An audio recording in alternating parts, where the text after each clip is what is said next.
That's new. Aye, even when you log on now, when it's recording in progress, which is All right, that's new. good. I think Okay. it's must be a GDPR thing, or you know. Oh, right. Okay. What do There we you go. see? I will share my screen here a wee second. Everybody see that okay? Yeah. Yeah? Yeah, we Okay. can see it. Perfect. So essentially what we're going to run through today, welcome everybody. First of all, thanks Margaret for having me on again. Hopefully we didn't scare the living daylights out of everybody the last time. But what we'll cover today, I suppose, is a refresher on cleaning, infection prevention, control measures, and returning to work, going back to reopening our organisations again. And we'll work through.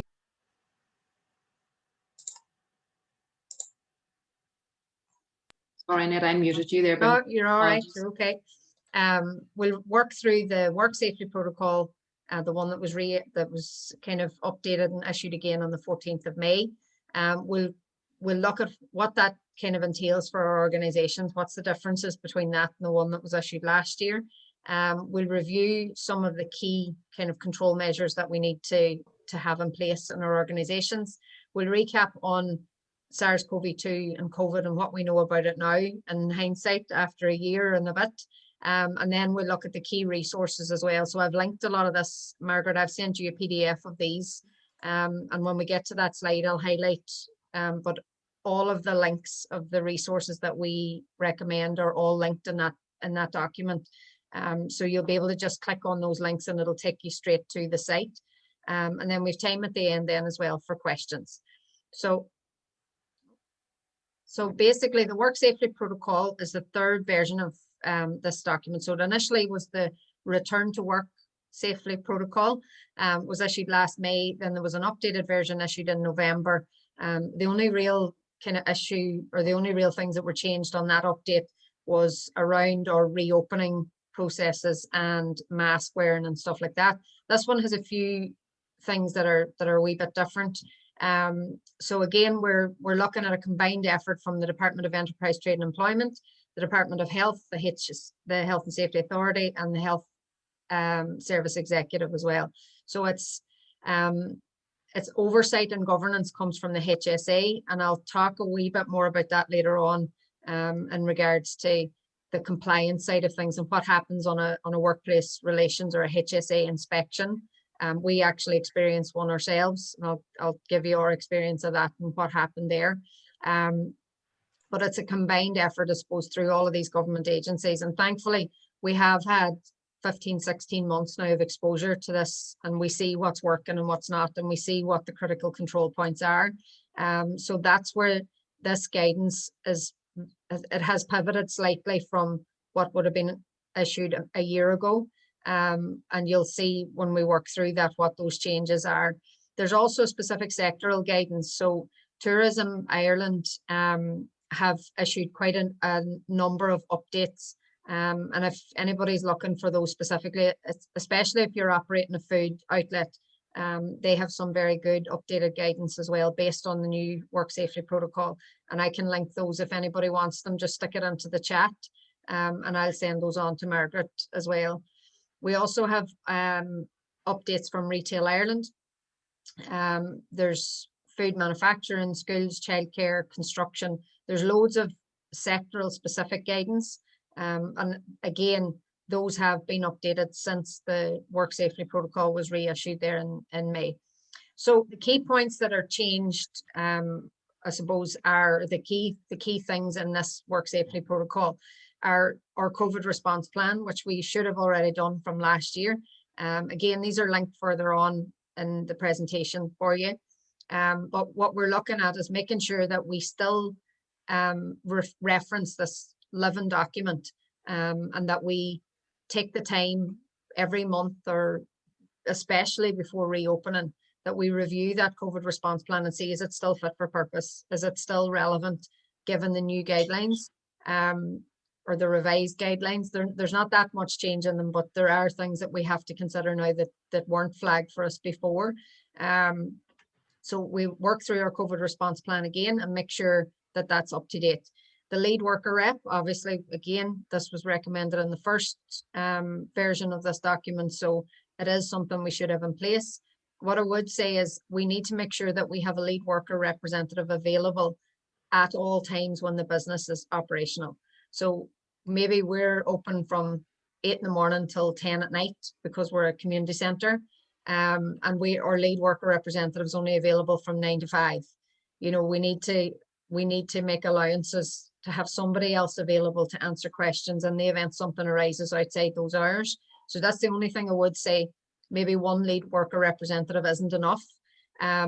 Access to training for lead worker representatives is much more readily available now. The Health and Safety Authority actually have a free lead worker representative course on their website, and I've linked that later on. So we should be able to get more people through that training if need be, and make sure that you have yourself covered for all the times that you're opened. The control measures, then we'll run through those in more detail in a while, but these are the things like our hygiene control measures or admin control measures. So how we manage the information that sits around our organization. So if it's a case that we have different community groups coming in and there's kids football and there's Irish dancing and there's all sorts of things going on, how do we manage all of that information as one control measure? How do we manage the hygiene in that space and between those users as another control measure? And we'll go into those in a wee bit more detail in a wee while. Working patterns, policies and training is another area within the work safety protocol that we cover. So these are things like making sure that we have plans in place to manage the space and manage the risk between our different users within the facility. So I'll take a creche as an example. Maybe you've got an ECCE room in the morning, and then you've got an after school group in the afternoon. Well, it's not okay that that same, that the two groups use the same space without there being a controlled reduction of risk between those two groups. So once your group finishes in the morning, there should be a full clean and disinfection of all the touch points and all the critical areas, and then your group in the afternoon can use. So if that space is used and it's not, the risk isn't reduced between those two groups, if somebody in either group has a confirmed case, it would knock both groups out of the room, or would knock the whole facility down for the 10 days, or, you know. So making sure that we have contingency plans in place, that we're working in pods where we can, and that between pods or between groups of users, that we're reducing the risk as much as we can. So just having a plan around that, and that's something that you'll work through in your COVID response plan, is really important to make sure that we identify those critical areas of risk. Then policies, I suppose, is more, and it's probably more relevant for people who have employees. But again, if you volunteers working within your centres, it is something that you have to consider. What is your policy in the event that somebody needs to notify you that they're close contact? You know, what information gets passed to who, etc. All of that sort of stuff needs to be clearly identified in your COVID response plan. And then training for people who are providing any sort of COVID response. So whether that's your lead worker representative, whether that's somebody managing people within the building, whether that's your cleaner who's managing the actual cleaning function within a space, to provide the correct training for those people so that they know exactly what's expected of them and why it's so important. That's something that's clearly identified in the work safely update this time as well. The other thing that it does cover in quite some detail actually is vaccines and testing, and I would definitely say we're going to be looking at another update of this as we begin to exit the public health emergency, because as more and more people get vaccinated, the risks inside our built environment will reduce significantly. So as more people get vaccinated, we'll have less control measures required in-house or in our buildings. They won't go away completely. I would say for some time yet, there probably will be control measures in place.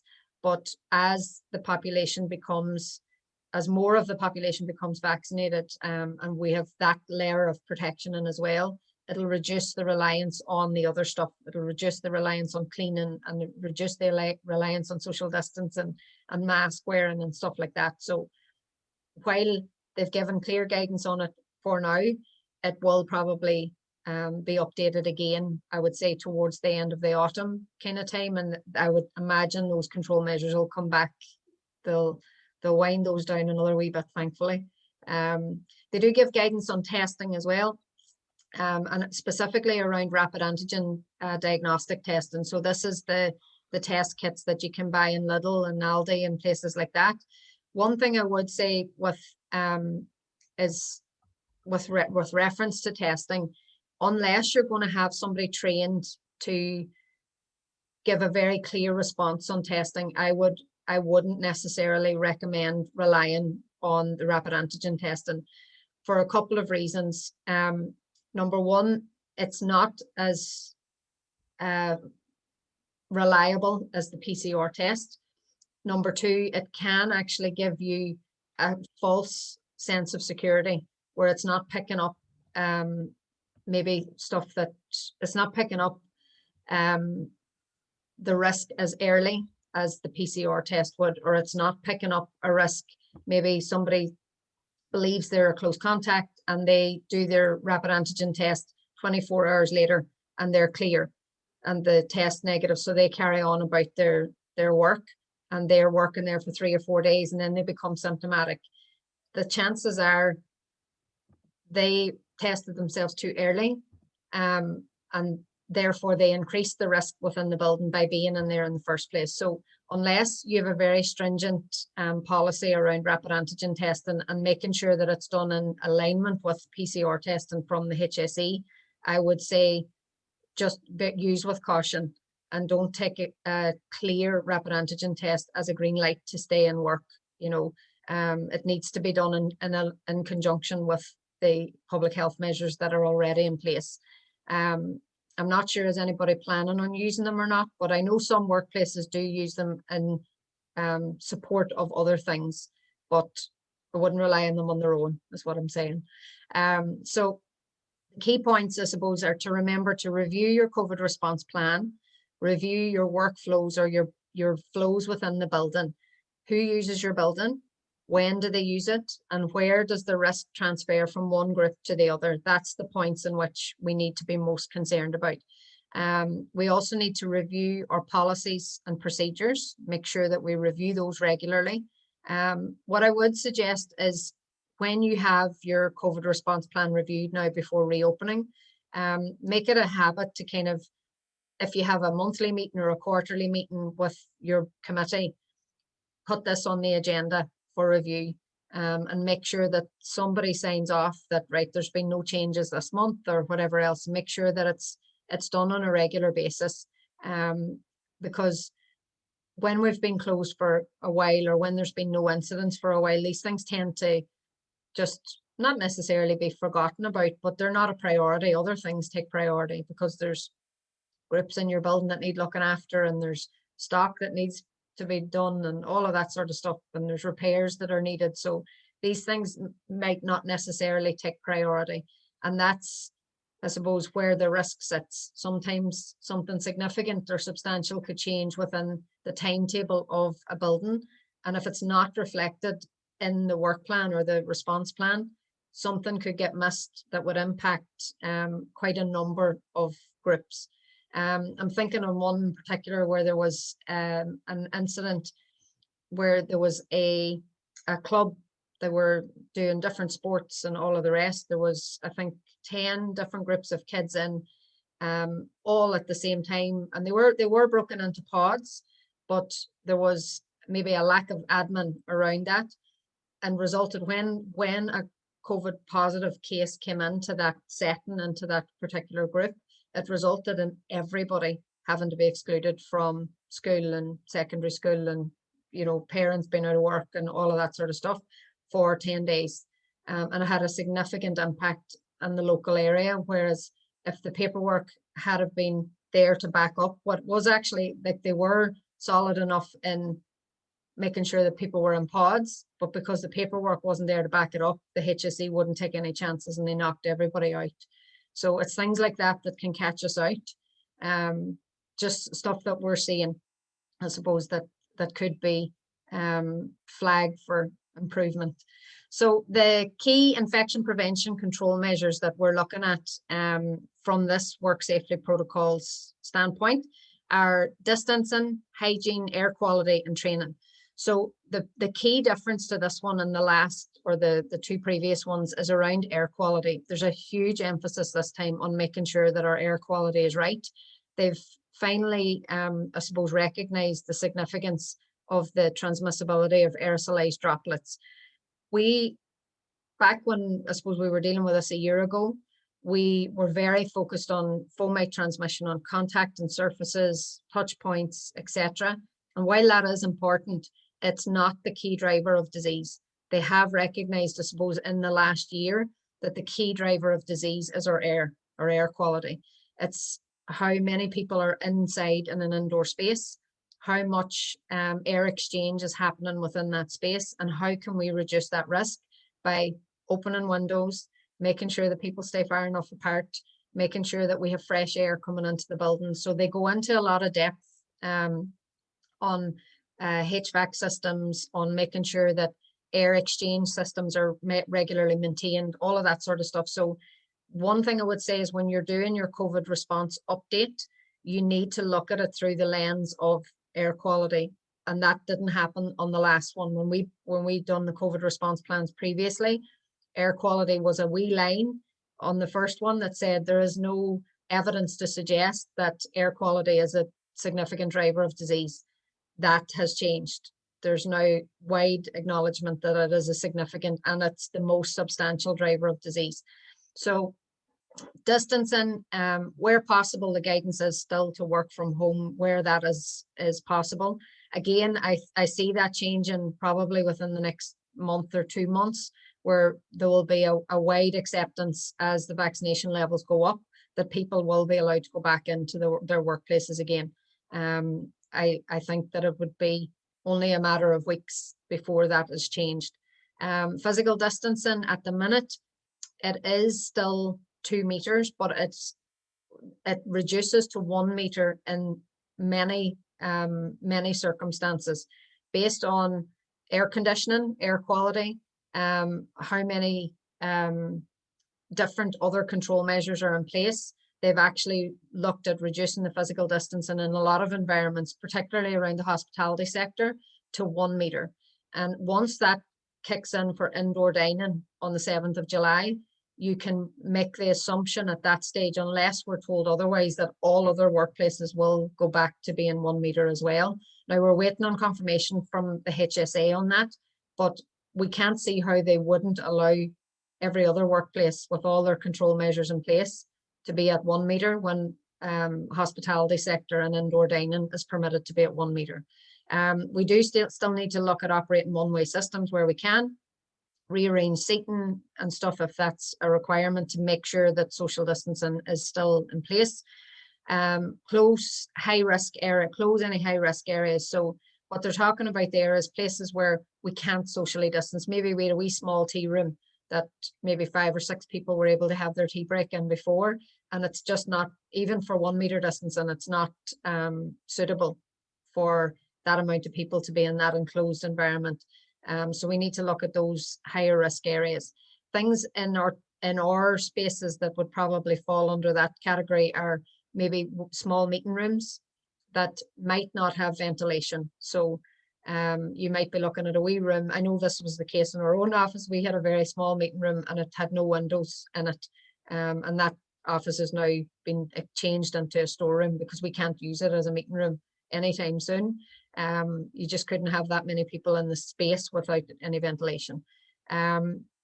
We also look at putting in screens where we are not able to physically distance from people around us. So again, you'd be looking at reception areas, maybe if there's a counter, for example, in a cafe where you have the public coming right up to the till, etc., you need to try and still protect everybody involved and put in physical barriers there. A lot of this stuff will be in from the first round or when we were open before, but it's just to review all this stuff and see what we still need. We look also at zero contact options where required, where appropriate. So for example, it might be a case that people are able to order their food online and pick it up. You know, they're able to order through your Facebook page and collect it rather than coming in and actually being on site for too long. So we look at all of those type of things. Maybe it's a booking system for if kids are coming into football in the evening or whatever else, rather than 30 sets of parents or kids coming to reception. We have an online booking system that prevents people from needing to come into the building at all.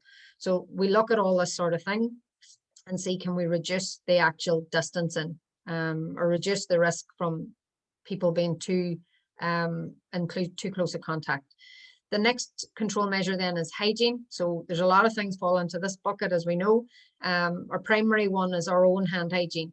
And again, we look at the reasons for that in a wee second when we do our recap. But hand hygiene is probably the most critical one that we're worried about. Surface cleaning and particularly touch point disinfection is the next key area. So making sure that any surfaces that are widely used by multiple people are cleaned and disinfected regularly, and the requirements still state they have to be done twice per day. I would recommend if there's multiple users within a day, it needs to be cleaned and disinfected between those groups of users.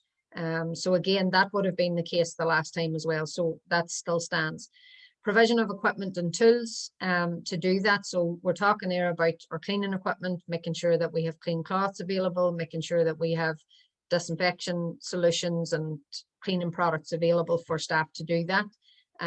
Waste collection, again, the recommendations there still stand. If we have a COVID risk on site, that contaminated waste or potentially contaminated waste should sit for 72 hours prior to going out to landfill. But other than that, everything can go to landfill. And then obviously if your building's been vacant and unoccupied for quite a while, we will have a Legionella risk there. And it's something that should be looked at. Make sure that we're running all our water, making sure you run the hot tap for 5 minutes and the cold tap for 5 minutes, making sure your showers are on, all of that stuff prior to people re-entering into the building. That check needs to be done before people go back in and use showers or use whatever else. Then I mentioned then about air quality. So air quality is the big change from the Work Safely update in November to the one in May. It has been recognised as the primary route of transmission. So we do have a need to increase ventilation within our spaces. We need to make sure that we have as much fresh air coming in to the building as we can. So the recommendations are to service your heat, ventilation and air conditioning units as appropriate. So again, if these systems are on all the time, you should probably have a quarterly maintenance plan in place for them anyway. So I would speak to your HVAC professionals, make sure that they're certifying everything is being cleaned and making sure that the filters are exchanged. Is the air exchange sufficient for the size of building and the use that it has? So again, I don't know if anybody has any questions on that. Maybe you want to put it into the chat and we can focus on that one a wee bit more later on. It's the one change that's, I suppose, quite significant from the last time. There's still a recommendation on no fans, so no desk fans or fans within a space unless somebody's working in there on their own.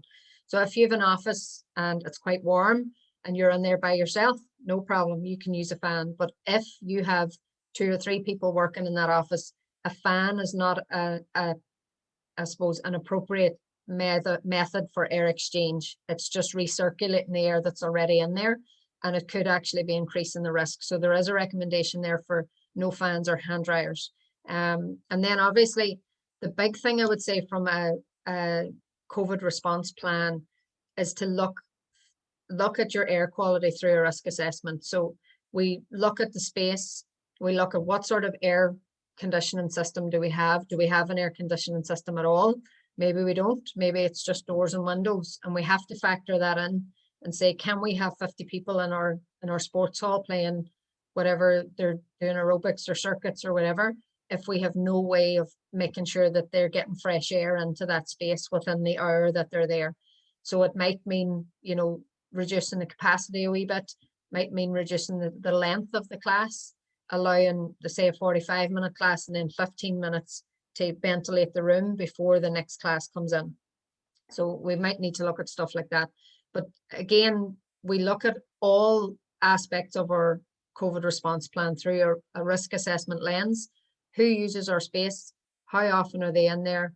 What risks are able to be reduced? And then take the appropriate reduction, risk reduction measures then where we can. Then on all of this is underpinned then by training. So making sure we have our lead worker representatives trained. And again, that's linked on the last slide for making sure that you have access to that free Health and Safety Authority lead worker representative training. Return to work inductions for your staff. And again, we may have done return to work inductions, that's a mouthful, last July, August kind of time when we were reopening again. But we do need to make sure that we would provide a refresher training for people coming back into work, especially if they've been off for any length of time. Even for people who have been working from home and are coming back into the environment, or who have been working all the way through, I would still highly recommend some form of refresher training so that you're highlighting any of these changes for the people that are going to be working in the building. Sometimes we forget things, and it's just good to reinforce the control measures that are appropriate to your building and your organization, particularly if people have been off, but also especially if they've been either maybe working in a building by themselves for this whole time and now they're going to have to work with other people again. So they might have been used to being able to walk around the building all the time and not disinfect the kettle every time they come down for a cup of tea because there's nobody else there. But now, you know, that poses a risk for other people coming into the building. So I would recommend, regardless of their level of work over the last 6 months or 8 months, I would highly recommend a refresher training of some sort. Then look at if there's any revised work plans or any revised building kind of schedules that people get updated on that. Make sure that the cleaning function has the appropriate training, and anybody that's responsible for first aid, obviously they would have to be upskilled, and I'm sure this probably happened prior to July and August anyway, but they need to have their first aid training updated to accommodate the fact that they would be coming into close contact with people and putting themselves potentially at higher risk. How do they prevent themselves from that risk is what the training, the first aid training would be needed there. Then the rapid antigen diagnostic tests. So again, what we're looking for there is if it's a case that you would plan on bringing that in as a control measure for the environment you're working in, it's absolutely imperative that somebody would be trained to roll out that process for you. There are companies out there that can help, you know, make sure that people are trained and how to read the diagnostic tests, when people should be tested, all of that type of thing. If it's something that you want more information on, maybe drop it in the chat and I can follow up with you after. Again, maybe it's not something that's appropriate for the setting if you've only a small number of employees or a small number of volunteers. It seems to be buildings that have, you know, maybe large amounts of people who are at higher risk because of the nature of the work that they do, that seem to be taking that one on. So just a refresh on our lead worker representatives and what they're responsible for. So they're responsible for supporting the leadership of the organization or the committee within the organization with the implementation of the infection prevention control measures. So their job is to communicate with everybody within the organization regularly. We would highly recommend that communication happens at least monthly, and depending on how busy the environment is, it may happen weekly. Now, you mightn't get everybody every week. You might, you know, speak to maybe the admin team on one week, and then you're speaking to some of the groups that use the facility another week, and you're speaking to maybe the leadership or the committee another week. And over the space of the month, you're trying to capture information from all areas and representatives of the people that use the facility, to try and get a clear picture of exactly what's working, and what isn't. So their job is to undertake inspections of control measures. So things like the real basics we're talking about here. Is there cleaning kit? Is the mops and cloths being laundered and cleaned between each use? Have you got hand sanitizer in the dispenser? Is there soap and hand paper available to dry hands? Are the hand dryers turned off, or are they being used? Things like that, you know. And then obviously if there's changes in schedules, are they working for people? Do people feel safe, you know, with that new system in place? So their job really is to determine the effectiveness of the measures that are there and to feed back to the committee or the leadership of the organization in the event that there's room there for improvement or something's not working. The earlier we know about that, the earlier we can take action to help to prevent anything from going wrong. So they should have time to undertake these duties. Lead worker representatives typically, in most organizations, they would get a couple of hours a week to be able to manage this function that they have, these additional duties. And then we've highlighted already the training course from the HSA. So I just want to do a wee recap very quickly on SARS-CoV-2 and COVID-19. So there's a few changes from the original information that we would have had. So it's a disease, COVID-19 is a disease that's caused by the virus SARS-CoV-2. It's a coronavirus that can affect your lungs, airways, and vascular system. Very common symptoms include high fever, cough, breathing difficulties and shortness of breath. The more recent variants, the B117 and the Delta variant, actually carry nausea, vomiting, and palpitations. They're very common with the two most recent variants of concern. Less well-known symptoms obviously are maybe slightly better known now with the variants that we had, was the sense of taste and smell, numbness of the fingers and toes. 90% of infections are appearing to be mild to moderate. Most people can manage them at home with little to no lasting impact. I will talk about long COVID in a wee minute. Then 10% of infections will lead to hospitalization, and around 2 to 3% globally are leading to very severe or fatal outcomes. Symptomatic people appear to be most infectious to others in the very early stages of disease. So between 48 hours and 72 hours before the onset of symptoms is when, and before and after the onset of symptoms is when we're most infectious to other people. So that's where the rapid antigen testing sometimes can give us a false sense of security, where we may do that rapid antigen test too early because somebody told us we're a close contact, and you don't want to take any chances because you're a good citizen. So you'll go and you'll buy your antigen test and you'll check and make sure you're okay to do something, and you'll test too early and it won't actually pick it up. And that's a concern. So we need to make sure that we have a proper protocol in place for that. Vaccinations have shown a significant reduction in the incidence and severity of disease. So there's a massive amount of, I suppose, good indicators that vaccinations are having a really positive impact on the trajectory of disease. And then the variants of concern are the key thing that we're going to be looking at going forward. As we exit the emergency, the public health emergency, things will kind of be thrown onto the path that might, you know, upset the exit strategy. So it would be fantastic if there was no other incidents of variants of concern, everything ran smoothly and we were back to normal again in September, October time. But that's the one thing that could potentially cause some concerns around vaccinations and their effectiveness and stuff. So it is very important that we still adhere to the public health guidance and that we make sure that our buildings are safe, even though vaccinations are adding an additional very robust layer of, I suppose, they're adding in a very robust layer of protection in there as well. They're not on their own going to be enough. We have to keep the other stuff in play as well, just for another while. We're nearly there, but we're just not there yet. So in the event that we did have an outbreak of COVID-19 in our facilities, how do we handle that, or how do we manage an outbreak of COVID-19? The most important thing I would say is we isolate and support the suspected case. So 95% of the time, our experience of this and what we're seeing in our client sites, it's not happening on site.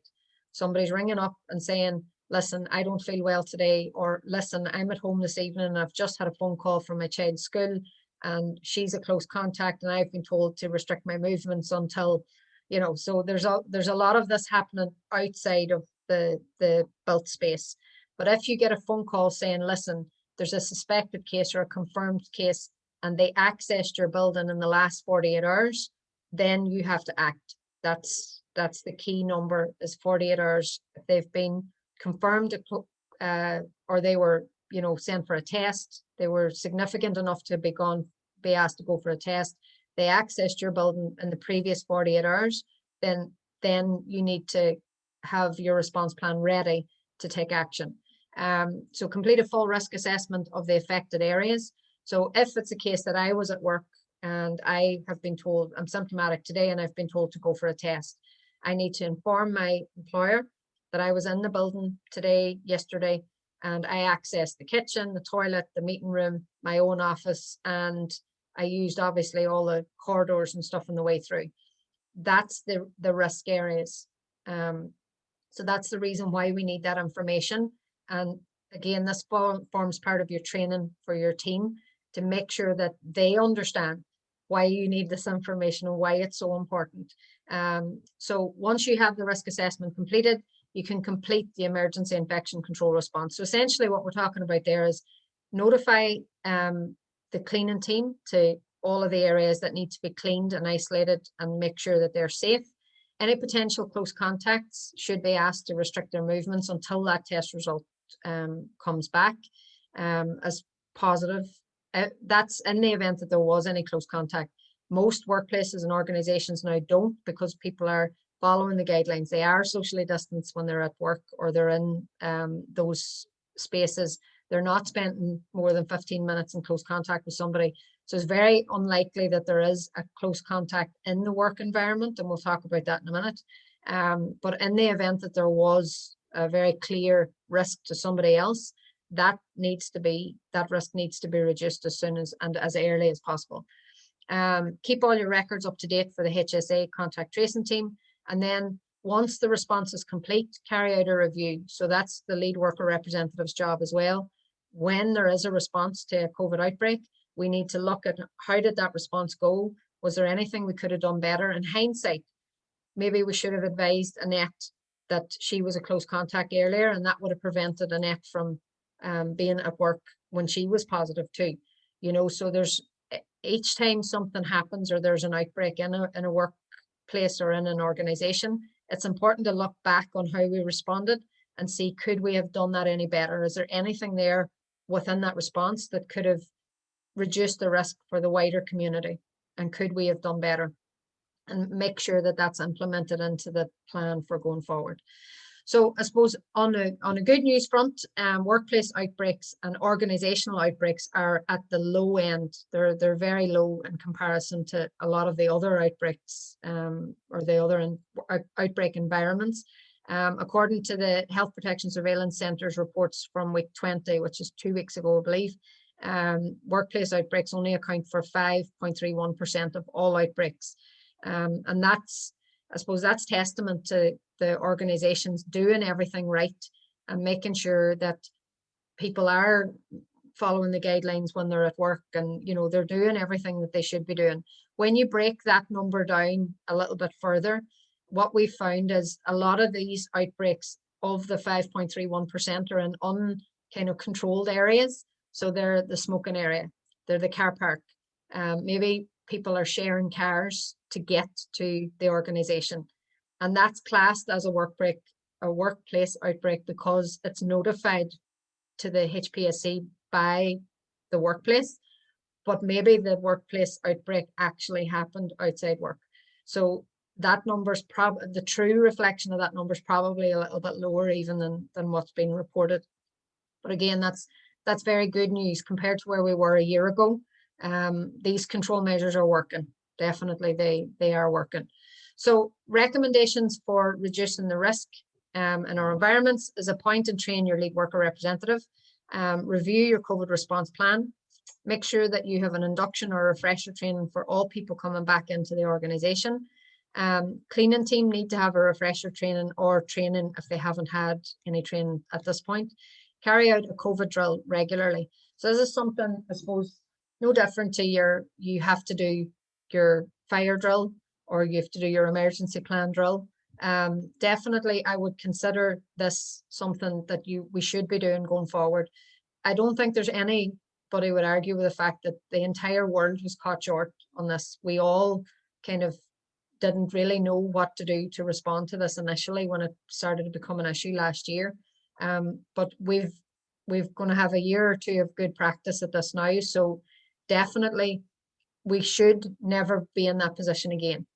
If we learn our lessons and we look at how can we maintain the level of awareness we have around infectious disease now, because we're lucky in this regard that COVID is probably not as substantial a problem as what we could have. And the scale of pathogens and things that are nasty in our world, COVID is right at the bottom of pathogens on the ladder of severity. So we are lucky in that regard, that it's not more severe than that, but we need to be able to react and respond to this type of thing for future events in the event that they arise. So definitely I would say carry out a COVID drill regularly, even if it's once a quarter, twice a year, to keep it fresh in our mind, to make sure that we know what happens in the event somebody comes in here and said, listen, I have an infectious disease and I was in here yesterday. And what do we do in the event that happens? So just to keep it fresh in our mind. Ensure policies are revised regularly. Again, this could be a checklist that goes in once a quarter into your committee meetings. Ensure that all of the above items are added to the induction training for new staff or new members of the organisation.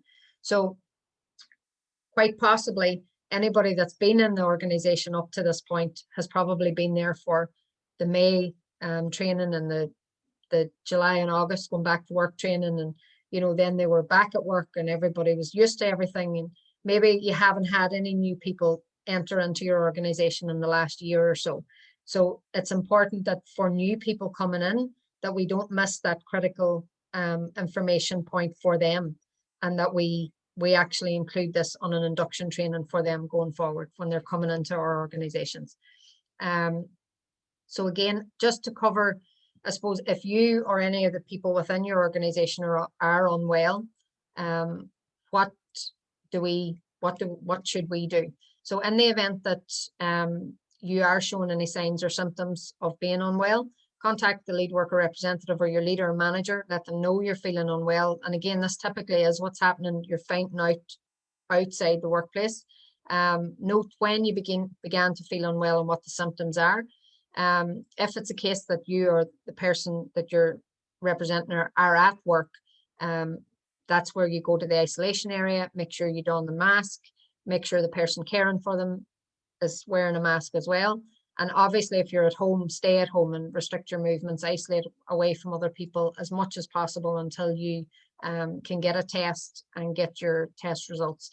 So results coming at the minute within around 24 hours is kind of the normal. And they do come with very clear instructions as to what the next steps are. And when you're allowed to go back out again, and when you're allowed to stop restricting your movements and stuff. I think at the minute, because the HSE system is down, the daily texts that would have came are not coming at the minute because those systems are down. But normally you would get a text every day that would remind you that you're still restricting your movements or you're still isolating, whatever the case would be. And then your get out of jail free card comes then after your 10 days or your 14 days. And just to deal with the actual cleaning itself. So in the event that you have had a risk within the facility, you need to wait at least an hour before allowing anybody into that area to clean. So the reason we do that is we allow the air quality to improve. You want any aerosolized droplets that are in that vicinity or in that space to settle onto the surfaces so that we can clean them safely and deal with them safely on the surfaces. The last thing we want is to be breathing them in, or for us sending ourselves or a cleaner in there to expose them to that increased risk. So we wait an hour. Prepare your clean and disinfection kit, take to the area, put on your PPE outside the area, and remember to avoid touching your face while you're in there. The PPE would consist of your mask, gloves, and apron. And then we enter the room, ventilate the area, make sure the windows and doors are open wide and clear. Clean the room, make sure that all the exposed surfaces are cleaned fully, and then any frequently touched surfaces, so maybe the chair handles, the door handle, the countertop, anything that possibly could have been touched by anybody in the room, we make sure and disinfect those areas as well. So then when everything's dry, the room would be safe to be put back into use again. And we carry out that step for any of the areas that were highlighted on the risk assessment. So again, if you go back to the example of me earlier, you might have my office, the kitchen, the toilet, the hallway, the stairs, anything that I could have been, anywhere where I could have been would be classed as having an increased risk. So we carry out these steps for those areas as well. So I think I'd sent this out along with the last training, but I can link it again for Margaret to send out. And that's just an emergency response plan or emergency response cleaning plan that you can put up in, you know, your cleaning storeroom, so that people are aware of what has to happen and the order in which it has to happen in the event that there's ever an outbreak in your facility or in your organization. So we can send those out as well. So there's a lot of free resources on the next slide. Most of them are from the Health and Safety Authority, Department of Enterprise, Trade and Employment, Health and Safety Executive, and the Department of Health. So where you see these underlined, so the work safely templates. So when you get the PDF out, if you click on that word template, it'll take you to the Health and Safety Authority site, and it'll list out all the templates that are available for you. So your COVID response plan, return to work plan, return to work inductions, all of that stuff is all in that link. And then the same goes for all of those underlined areas there. I suppose they have posters and all of the resources that you may need or that are available for you are on there as well. And I think, oh, I don't know how I did that. I think that is us. If there is any questions. Yeah, we'll just sort out. Annette, thank you very much for that. There's again a lot of information. It's reassuring actually to hear that there's only 5.3% of cases at work. That's something I didn't realise, to be honest, which is great. Yeah, there's a huge amount of resources there as well, Annette, and that's brilliant. Because you always find after the things it's referring back, you know, to that's why I thought it might be helpful to put everything in one place, so that even if you do nothing else, only save that particular slide, you'll have pretty much everything you need for generating a COVID response. All of the posters, all of the different guidelines that are out there for different sectors are linked there as well. But there's so much available now that wasn't available a year ago, specifically around the training and the templates and stuff like that from the Health and Safety Authority. Their own response has drastically improved from a year ago, so it's good to see. It is brilliant. Although it's still very much a reality, it's a very different environment, you know, with regard to resources and information and that. Yeah. The one thing I would say is we are, I suppose, to be positive on it, we are exiting a public health emergency. We are on the way out of this. It's not like we still have mountains to climb, you know. We definitely are a hell of a lot closer to normal than we have ever been at any stage in the last 16 months. And I would say another 6 or 8 weeks of the vaccination program running smoothly, we will be in a very, very different position. And organizations will appear a lot more normal than they've done in a long time. But the vaccinations on their own are not going to see us out of this. We're going to have a combined effort of the old social distancing public health response along with the vaccinations for a while, until, you know, until we're clear of this totally. But we're in a very strong position from where we were, definitely. Anybody has any questions, if you want to unmute and jump in, there's no problem. Or stick them into the chat either. Yeah. I don't have a question, but I'm just giving a wee bit of information for anybody who is reopening and finding that the costs are a bit much. The Community Enhancement Fund is opened again now for applications, and there's 500 to 1,000 euro there for organisations for reopening costs. So just to keep that in mind. Thanks, Mary. Okay, sorry, I should have asked everybody to sign in, if you don't mind, just to make sure that I send out the PDFs that Annette's referring to and the recording. So if you haven't already signed into the chat, maybe just do that very quickly before we finish up. Okay. If anybody does have any specific questions on the air quality stuff, if they have any concerns on that, just you know, don't be afraid to ever give me a message or whatever, and we'll get that I suppose get more in-depth support out to you in the event that that is something you're concerned about. For a lot of buildings, maybe it's not, but it's the one key change, I suppose, in this response to the last one. Yeah. Sorry, I just missed there. I think was it Margaret said something about the sorry, there's somebody doing gardening outside the house. You might be able to hear me, but they said something about reopening costs. I just missed where that was from. You said there was. Yeah, that was from the Community Enhancement Programme. Sorry, Community Enhancement Programme. Yeah. Okay. Well, Margaret possibly, when she's sending out the email with the information on the slides and that, maybe Margaret, you could add that in. I can indeed. Yeah, I'll send off that application. It's live up until the end of next week. So yeah, there's still time to get that in. So yeah, I'll share that as well with the slides. Yeah, that's fantastic. Thanks, ladies. No problem. So if there's nothing else, then we'll just sign off. We're finished slightly early, Annette. That's brilliant. Very time effective. Thank you very much, Annette. That was very informative, and thanks everybody for coming along. And as Annette says, if there's anything you need to follow up on, don't hesitate to come back to us, because it is a difficult time now. So everybody gets reopened again, and it just provides that reassurance when you hear it from. Please God, this will be the last time. Exactly. Be the last time we have to reopen anything. We'll be staying open now. I know we're not closing now. Annette, thanks a million, and thank you to everybody. Have a nice Not a bother. Bye. Thanks. No problem. Take care, everyone. Bye. Bye-bye.